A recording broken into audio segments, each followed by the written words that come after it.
हमेशा ढाईगढ़ चलता है। हटाओ इसे, ये चेस भी बोरिंग है।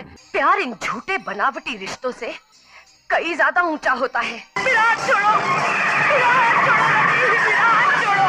तुम अपने आप को खूबसूरत कहती हो, खूबसूरत कहती हो। एक अच्छी बेटी नहीं बन सकी, तुम अपने आप को खूबसूरत कहती हो।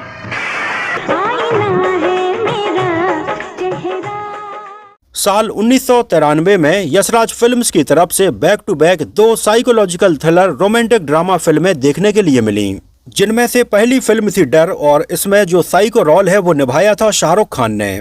तो वहीं इसी साल आई यशराज की दूसरी फिल्म थी आईना, और इसमें ये साइको रोल निभाया था अमृता सिंह ने। जहां इन दोनों ही फिल्मों को यश चोपड़ा ने प्रोड्यूस किया था, और ये दोनों ही फिल्में साल 1993 की बड़ी हिट फिल्मों में शामिल रहीं।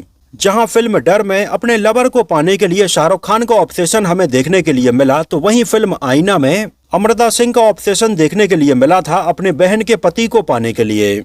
वैसे फिल्म आईना की जो कहानी थी वो बड़ी ही खास रही, जिसमें 2 बहनों के बीच की दुश्मनी और इनके बीच की सिबलिंग राइवलरी को इसने बिल्कुल एक अलग ही लेवल पे दिखाया था। वैसे यहाँ पर आपको बता दें कि फिल्म आईना का जो डायरेक्शन है वो यश चोपड़ा ने नहीं किया था। यश चोपड़ा ने केवल इसको प्रोड्यूस किया था, और इसका डायरेक्शन किया था यश चोपड़ा के असिस्टेंट रहे डायरेक्टर दीपक सरीन ने, जिन्होंने यश चोपड़ा को उनकी कई यादगार फिल्मों में जैसे दीवार, कभी कभी, दूसरा आदमी, सिलसिला, मसाल और फासले में असिस्ट किया था। और फिल्म आईना की जो कहानी है, इसकी स्क्रिप्ट है, वो तैयार की थी जानी मानी राइटर हनी ईरानी ने, जिन्होंने यश चोपड़ा के लिए डर की भी स्क्रिप्ट तैयार की थी। इसके अलावा लम्हे की कहानी भी उन्हीं ने लिखी थी। तो इस तरह से हनी ईरानी ने यश चोपड़ा के लिए 3 बैक टू बैक फिल्मों की कहानी लिखी थी, लम्हे, आईना और डर की। वैसे फिल्म आईना बड़ी ही खास रही, लेकिन आज के टाइम पर यह फिल्म यूट्यूब पर फ्री में अवेलेबल नहीं है। एक्चुअली में यशराज अपनी फिल्मों को यूट्यूब पर फ्री में कभी डालते भी नहीं हैं, लेकिन ये फिल्म बड़ी ही खास रही और आप में से कई लोगों ने इसको देखा भी होगा। तो आईना में हमें बेसिकली देखने के लिए मिला खूबसूरती का घमंड, रिश्तों का कत्ल और ईर्ष्या की वो आग जिसने एक हंसते खेलते परिवार को राख बना दिया। फिल्म आईना की कहानी 2 बहनों के इर्द गिर्द घूमती है। रीमा यानी कि जूही चावला, जो बेहद शांत और शर्मीली हैं और बड़े ही सीधे साधे तरीके से रहती हैं, तो वहीं दूसरी तरफ है उनकी बड़ी बहन रोमा, जिस किरदार को अमृता सिंह ने निभाया है, जो बहुत ही घमंडी हैं, सेल्फ सेंटर्ड हैं और अपनी सुंदरता के ऊपर गुरूर करने वाली लड़की हैं। और वो अपने सामने अपनी छोटी बहन को कुछ भी नहीं समझती हैं, कैसे उसकी मुंह पर बेइज्जती करती हैं और उसके हक को भी छीन लेती हैं। लेकिन आगे चलकर जूही चावला उनसे बदला लेती हैं। तो हनी ईरानी, जो कि जावेद अख्तर की पहली पत्नी हैं, उन्होंने बेसिकली एक अच्छा खासा ड्रामा तैयार किया था, जहां इसके डायलॉग्स तैयार किए थे डॉक्टर राही मासूम रजा ने, जिन्होंने इसके पहले यश चोपड़ा की फिल्म लम्हे के भी डायलॉग्स लिखे थे। और बेसिकली अगर देखा जाए तो फिल्म आईना जो है वो लम्हे से पहले बनना शुरू हो गई थी, लेकिन लगातार ये फिल्म किसी न किसी रीजन की वजह से डिले होती रही और फिल्म लम्हे पहले बनकर तैयार हो गई थी। जहां आईना में हमें नजर आए थे जैकी श्रॉफ, अमृता सिंह, जूही चावला, दीपक तिजोरी, सईद जाफरी, दीना पाठक, माया अलग और विकास आनंद। और ये फिल्म रिलीज हुई थी 18 जून साल 1993 को। अब यहाँ पर देखिए यशराज फिल्म्स की आईना का क्लैश हुआ था इसी साल इसी दिन रिलीज हुई अजय देवगन की फिल्म संग्राम के साथ में। अब देखिए ये ऐसा दूसरा क्लैश था जब अजय देवगन सीधे इतने बड़े प्रोडक्शन हाउस यशराज की फिल्म से टकराए थे। इसके पहले भी साल 1991 में यशराज फिल्म्स की लम्हे और अजय देवगन की डेब्यू फिल्म फूल और कांटे का क्लैश हुआ था। तो इस क्लैश के बाद में संग्राम और आईना का ये दूसरा क्लैश था। वैसे फूल और कांटे और लम्हे के क्लैश में फिल्म फूल और कांटे काफी बड़े मार्जिन से आगे थी, लेकिन अब इस बार आईना और संग्राम के क्लैश में ये दोनों ही फिल्में चली थी, लेकिन कोई भी फिल्म बहुत ज्यादा मार्जिन से आगे नहीं रह पाई थी। लेकिन फिर भी फिल्म आईना ने इस बार संग्राम से बॉक्स ऑफिस पर ज्यादा कमाई की थी। फिल्म आईना यशराज फिल्म्स के प्रोडक्शन हाउस की ऐसी पहली फिल्म थी जब यशराज प्रोडक्शन ने अपना एक और प्रोडक्शन हाउस खोला था, जिसका नाम रखा गया था आदित्य फिल्म्स, और इसी के बैनर तले ये फिल्म बनी थी, जो बेसिकली यशराज के बेटे आदित्य चोपड़ा का ही नाम था। और इसमें प्रोड्यूसर के तौर पर यश चोपड़ा की पत्नी पामेला चोपड़ा का नाम था। बेसिकली फिल्म आईना में देखने के लिए मिली इस कहानी का ये आइडिया इसके डायरेक्टर दीपक सरीन को एक उपन्यास मिल्स एंड बून को पढ़ने के बाद आया था, जिसमें 2 विपरीत स्वभाव वाली बहनों को एक आदमी से प्यार हो जाता है। ये काफी पहले की बात है जब दीपक सरीन यश चोपड़ा के साथ में असिस्टेंट डायरेक्टर के तौर पर काम कर रहे थे, और इस आइडिया को लेकर वो हनी ईरानी से मिले। अब हनी ईरानी ने उस समय तक किसी भी फिल्म की कहानी नहीं लिखी थी, लेकिन वो बतौर एक्टर कई फिल्मों में काम कर चुकी थीं, जैसे सीता और गीता में वो नजर आई थीं, अमर प्रेम में नजर आई थीं। अब इन दोनों ने इस कहानी का आइडिया सुनाया था यश चोपड़ा की वाइफ पामेला चोपड़ा को और उन्हें ये कहानी बहुत ज़्यादा पसंद आई। यहाँ तक कि पामेला चोपड़ा ने उस समय ये डिसाइड कर लिया था कि ये कहानी बहुत अच्छी है और इसके ऊपर एक टीवी सीरीज बनाएंगी। लेकिन इसके बारे में जब उन्होंने यश चोपड़ा से बात की तो यश चोपड़ा को भी ये कहानी और ये आइडिया काफ़ी पसंद आया। तो उन्होंने पामेला चोपड़ा और हनी ईरानी, दीपक सरीन को ये सुझाव दिया कि उन्हें ये टीवी सीरीज नहीं बनानी चाहिए बल्कि एक फिल्म बनानी चाहिए।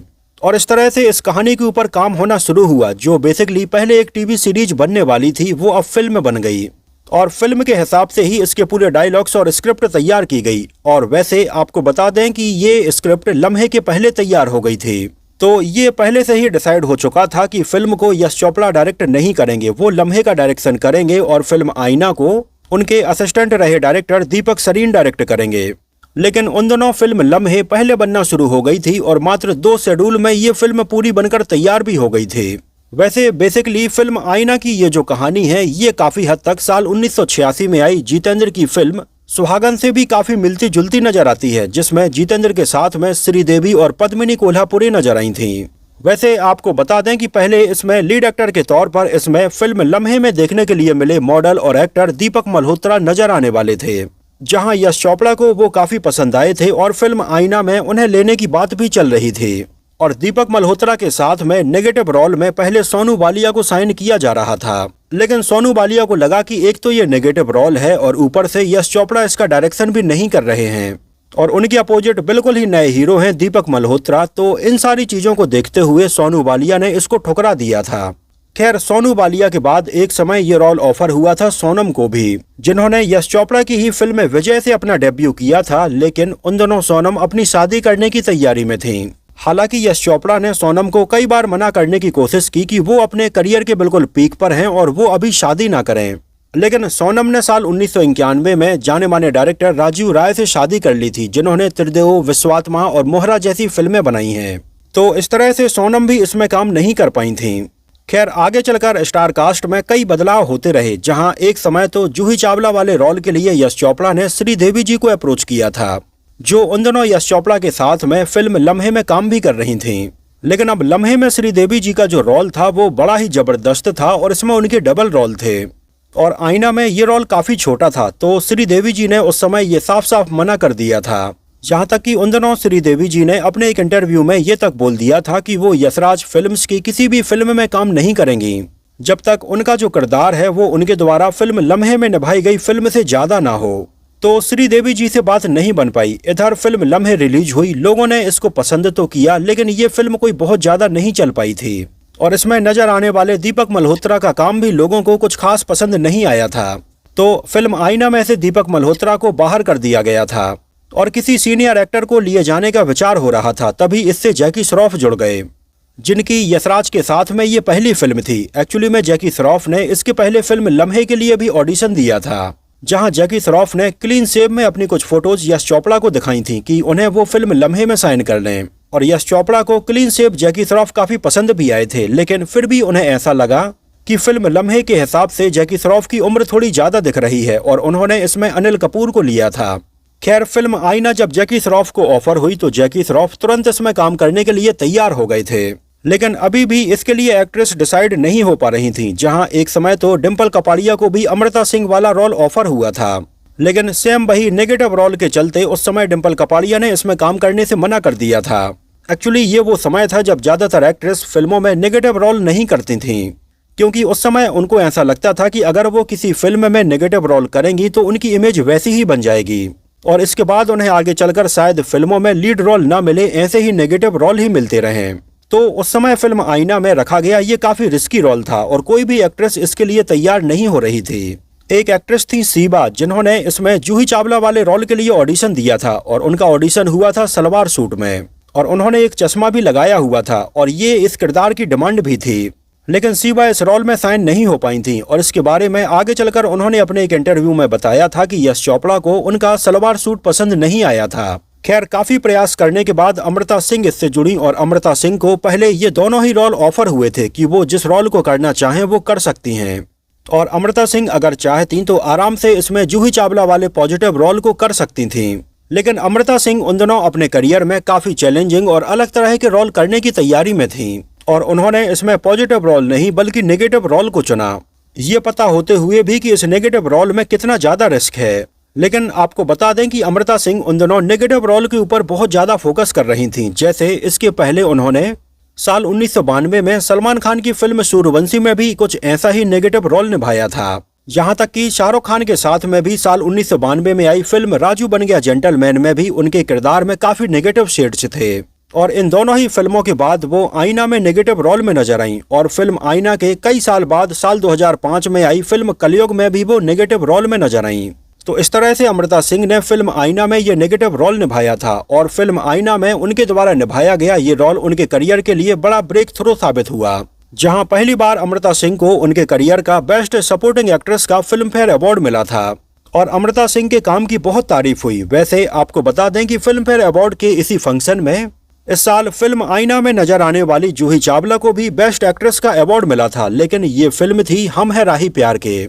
अब फिल्म आईना से जूही चावला के जुड़ने की कहानी भी काफी मजेदार रही, जहां जूही चावला ने इसके पहले यशराज की फिल्म चांदनी में एक कैमियो किया था, जहां वो विनोद खन्ना के साथ में एक गाने में नजर आई थीं।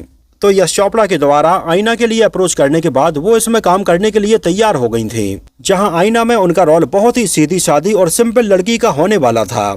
तो किरदार के हिसाब से इस तरह के मेकअप में जब जूही चावला की फोटोज यश चोपड़ा और दीपक सरीन ने देखी तो ये उन्हें काफी पसंद आई और वो इसके लिए फाइनल हो गईं। नहीं तो एक समय इस रोल के लिए दिव्या भारती को भी अप्रोच किया जा रहा था, जो भी उस समय बॉलीवुड में आने वाली थीं, लेकिन फाइनली ये रोल गया था जूही चावला के पास में। वैसे 1993 का साल जूही चावला के लिए बहुत ही लाजवाब रहा, जहां इस साल उनकी हम है राही प्यार के, डर और आईना जैसी कई बेहतरीन फिल्में रिलीज हुईं और 1993 में जूही चावला बॉलीवुड की टॉप एक्ट्रेस में गिनी जाने लगी थीं और इस साल उन्हें बेस्ट एक्ट्रेस का अवार्ड भी मिला था। आपको बता दें कि जब फिल्म आईना की शूटिंग चल रही थी तो इसी के बीच में अमृता सिंह ने साल 1991 में अपने से लगभग 12 साल छोटे सैफ अली खान से शादी कर ली थी और ये उसी दौरान की बात है जब वो फिल्म आईना की शूटिंग कर रही थीं और उनकी शादी में फिल्म आईना के कई लोग शामिल भी हुए थे। और वैसे तो यशराज की फिल्में फॉरेन लोकेशंस में शूट होने के लिए जानी जाती हैं, खासकर से उनकी फिल्मों के गाने, और पहले फिल्म आईना के भी कुछ गानों को फॉरेन लोकेशंस पर शूट करने की तैयारी की जा रही थी, लेकिन बाद में इसके डायरेक्टर दीपक सरीन ने इन गानों को यहीं इंडिया में ही शूट किया था। फिल्म आईना का म्यूजिक तैयार किया था दिलीप सेन और समीर सेन ने और इसके म्यूजिक एल्बम में गानों के सारे वर्जन्स को मिलाकर टोटल 8 गाने रखे गए थे। गानों के लिरिक्स लिखे थे समीर ने और फिल्म के गाने उन दिनों काफी पॉपुलर रहे थे। फिल्म के गाने थे गोरिया रे गोरिया, बन्नों की आएगी बारात, दिल ने दिल से क्या कहा, मेरी सांसों में तुम, ये रात खुशनसीब है, आईना है मेरा चेहरा और सांसें बहकी। गानों के लिरिक्स लिखे थे समीर ने और उन दिनों फिल्म के गाने काफी पॉपुलर रहे थे और आलम ये था कि हर गली नुक्कड़ चौराहे चाय की दुकानों में और शादी फंक्शंस में ये गाने सुनने के लिए मिल रहे थे। गोरिया रे मेरा दिल चुरा के ले जा, खासकर से फिल्म में रखा गया गाना बन्नों की आएगी बारात तो बहुत सारी शादी कैसेट्स में सुनने के लिए भी मिला है। और आपको बता दें कि खासकर से इस शादी वाले गाने के लिए आवाज दी थी यश चोपड़ा की पत्नी पामेला चोपड़ा ने, जिनकी आवाज भी काफी अच्छी है और पामेला चोपड़ा ने इस गाने को बिल्कुल पारंपरिक शादी के जैसा ही गाया था। उनके अलावा और बाकी गानों में आवाजें थीं लता मंगेशकर, जॉली मुखर्जी, आशा भोंसले, कुमार सानू और सुरेश वाडकर जी की। वैसे आपको बता दें कि फिल्म आईना की सफलता के बाद अमृता सिंह ने फिल्मों से एक काफी लंबा ब्रेक ले लिया था, जहां 1993 में आई फिल्म आईना के लगभग 9 साल बाद वो 2002 में आई फिल्म 23 मार्च 1931 शहीद में नजर आईं। जूही चावला ने अपने एक इंटरव्यू में फिल्म आईना में अमृता सिंह के साथ में काम करने का अपना अनुभव शेयर किया था, जहां उनका ये कहना था कि अमृता सिंह फिल्म के सेट पर अपने इसी किरदार में रहती थीं, जो थोड़ी एक साइको टाइप का किरदार था और फिल्म के सेट पर जूही चावला उनके पास जाने से भी डरती थीं।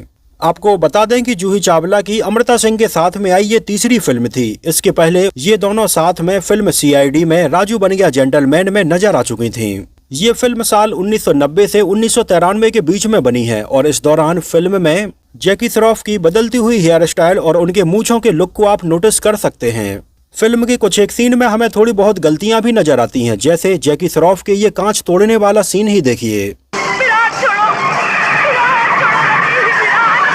तुम अपने आप को खूबसूरत कहती हो, एक अच्छी बेटी नहीं बन सकी, तुम अपने आप को खूबसूरत कहती हो।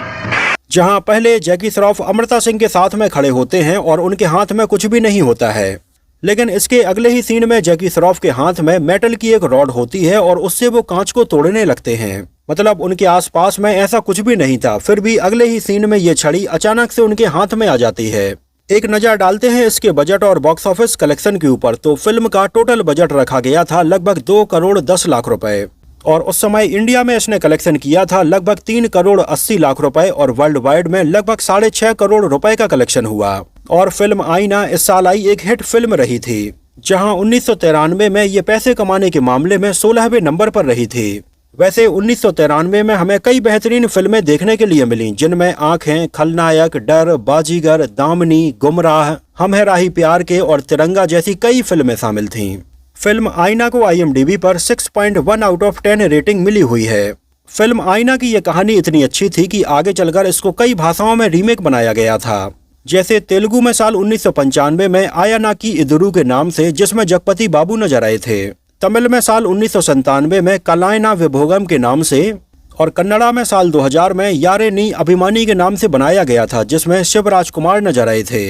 यहाँ तक कि 1998 में मालदीव में भी इसे धाओबा के नाम से बनाया गया था। इसमें सपोर्टिंग रोल में हमें दीपक तिजोरी भी नजर आए थे और दीपक तिजोरी की यशराज फिल्म के साथ में आई ये एकमात्र फिल्म है। तो दोस्तों, ये तो बात हुई फिल्म आईना से जुड़े बहुत सारे अननोन फैक्ट्स के बारे में। मुझे ये फिल्म काफी पसंद आई थी, बस मुझे एक कमी ये लग रही थी कि फिल्म का क्लाइमैक्स थोड़ी अलग होना चाहिए था, जहां फिल्म के क्लाइमैक्स में दिखाया जाता है कि अमृता सिंह हॉस्पिटल से आने के बाद इनके साथ में अच्छे से रहने लगती हैं। लेकिन मुझे लगता है कि ये फिल्म और भी ज्यादा असरदार होती अगर ये किरदार क्लाइमैक्स में मर जाता, क्योंकि अमृता सिंह ने इसमें एक साइको बहन का रोल निभाया था और जूही चावला के पति जैकी श्रॉफ से वो प्यार करती थीं और उन्हें रिझाने की और जूही चावला की शादी तोड़ने की भी उन्होंने बहुत कोशिश की। तो मुझे लगता है कि एंड में इस किरदार को खत्म कर देना चाहिए था, लेकिन दीपक सरीन और यश चोपड़ा चाहते थे कि फिल्म में हैप्पी एंडिंग रखी जाए, तो उन्होंने इस किरदार को ऐसे खत्म नहीं किया। वैसे आपके हिसाब से क्या होना चाहिए था, हमें अपनी राय कमेंट सेक्शन में जरूर बताना।